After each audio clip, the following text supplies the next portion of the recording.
Earlier this year, I made my debut and quite possibly final appearance at the world-famous Magic Castle.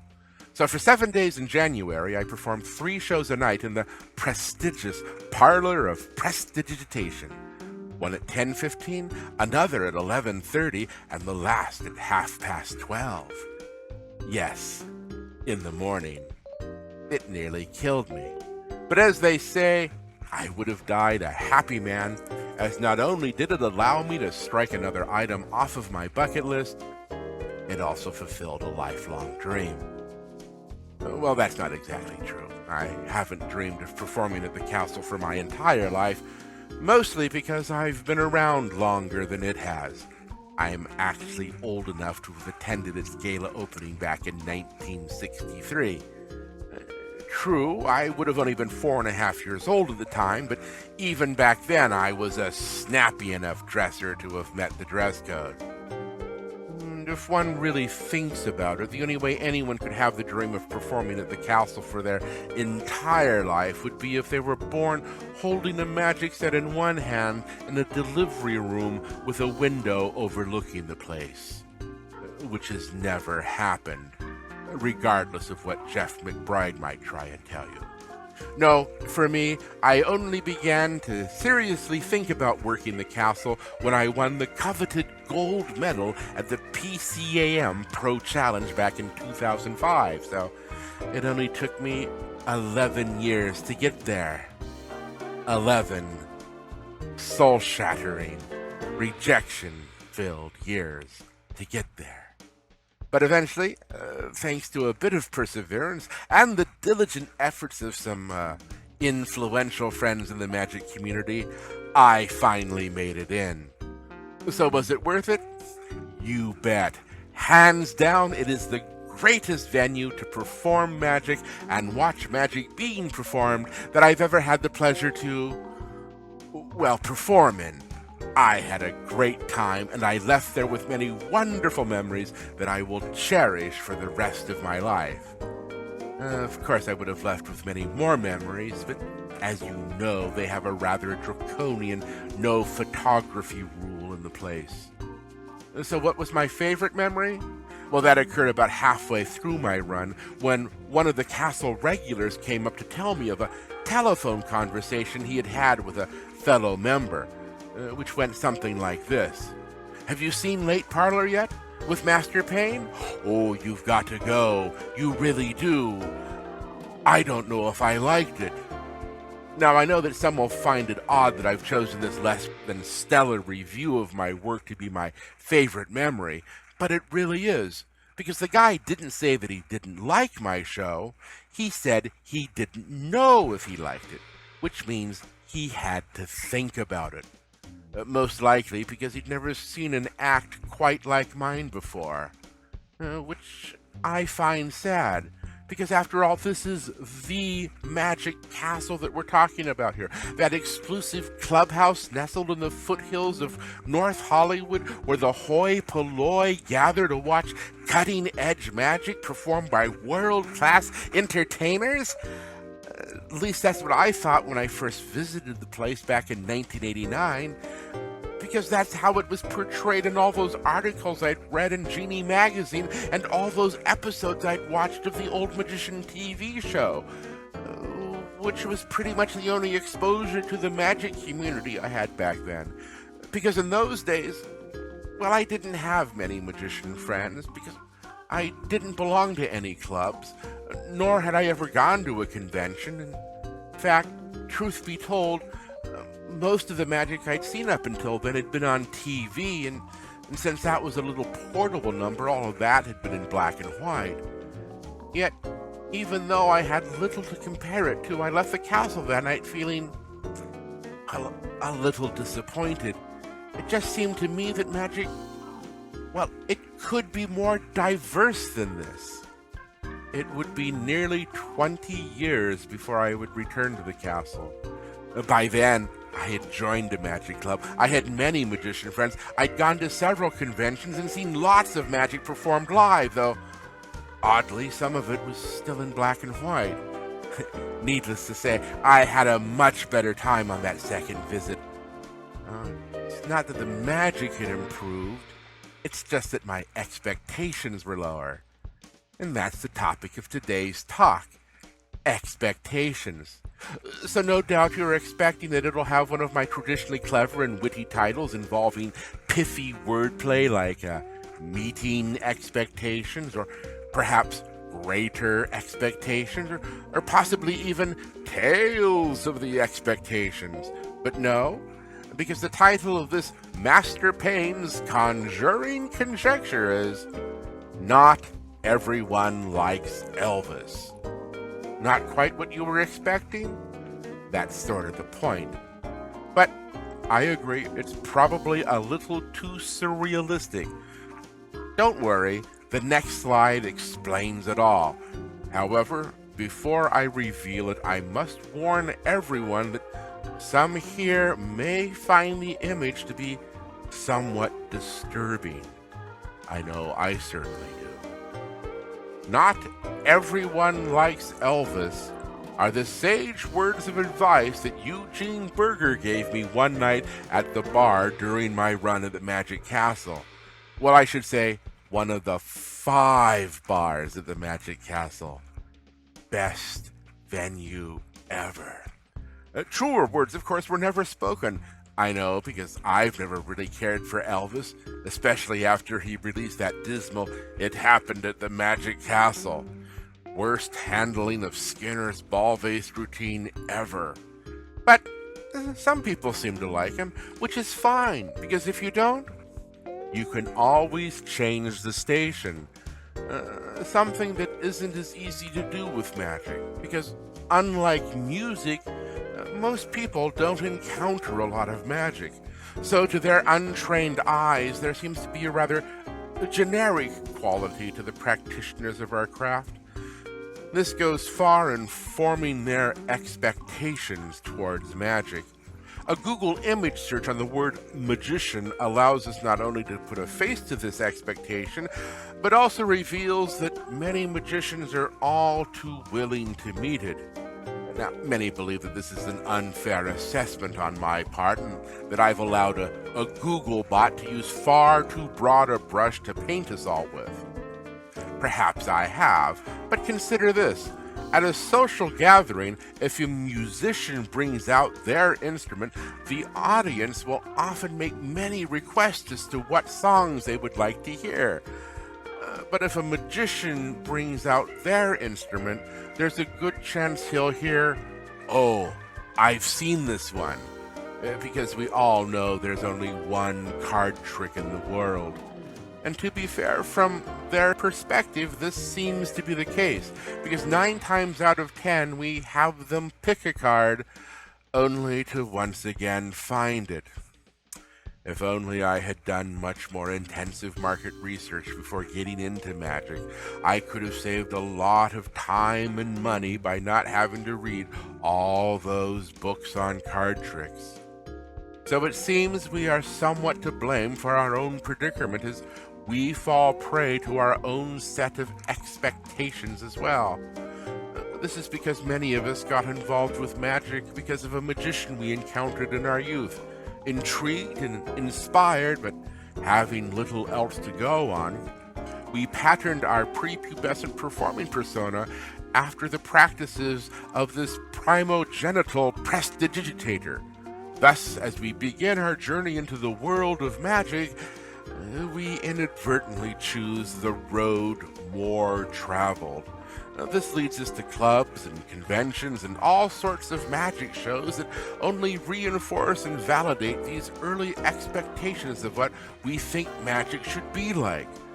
So we grow up to become a reflection of the magician we first saw, who was in turn a copy of the magician he first saw, who was in turn a duplicate, and so on and so forth, all the way back to whomever magician zero must have been.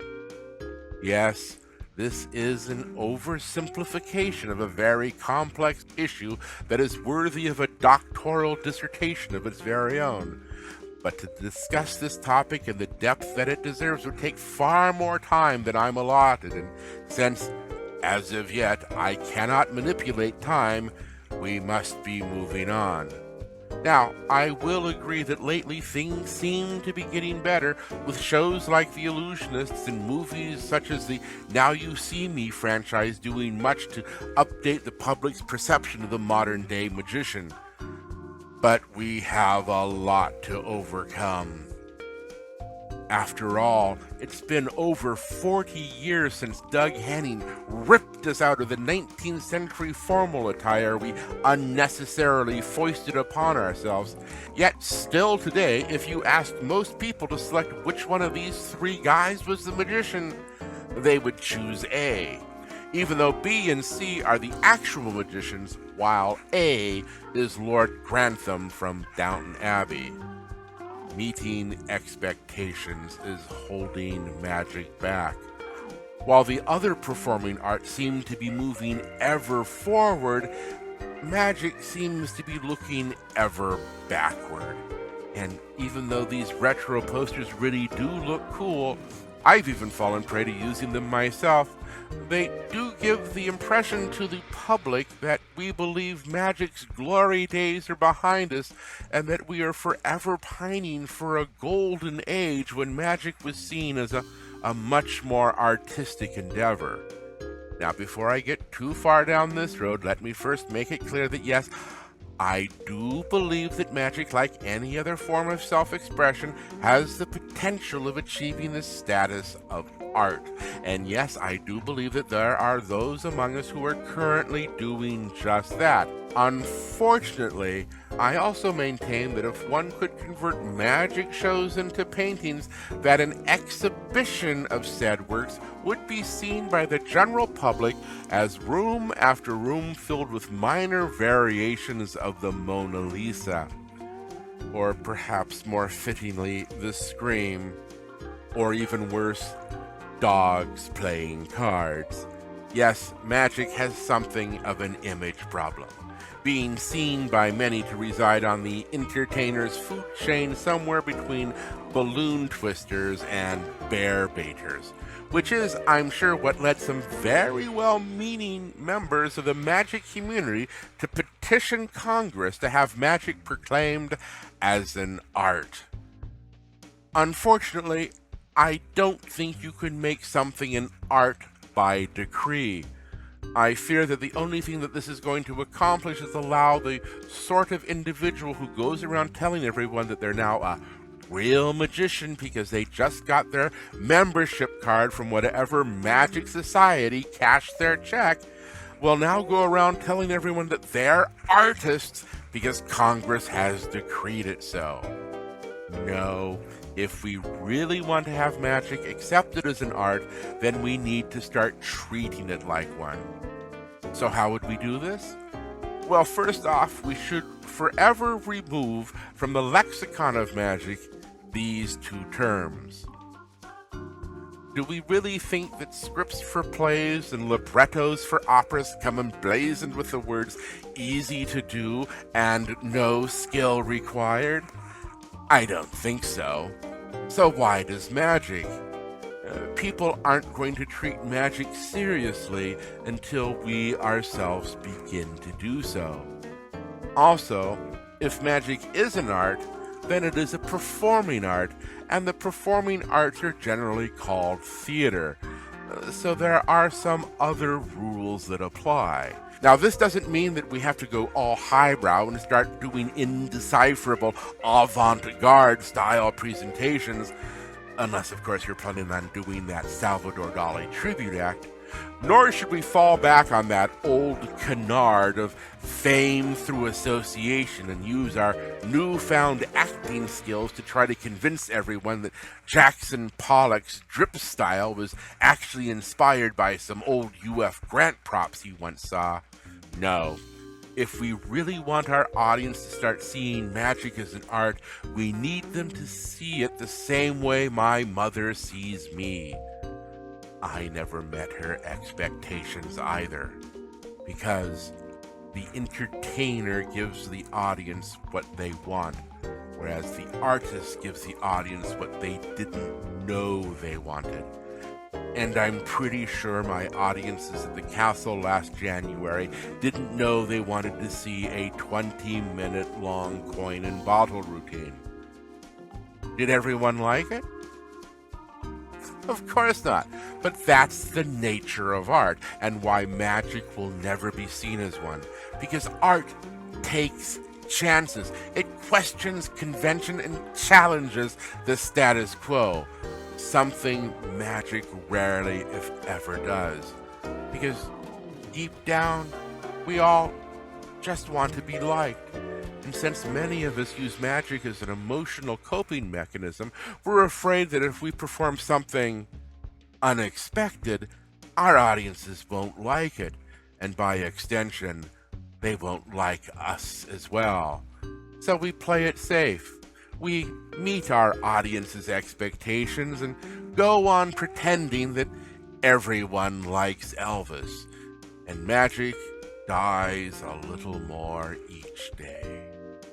Now, those of you who saw my debut performance of this talk at the 2016 Magic Live convention might have noticed that this previous bit wasn't in it.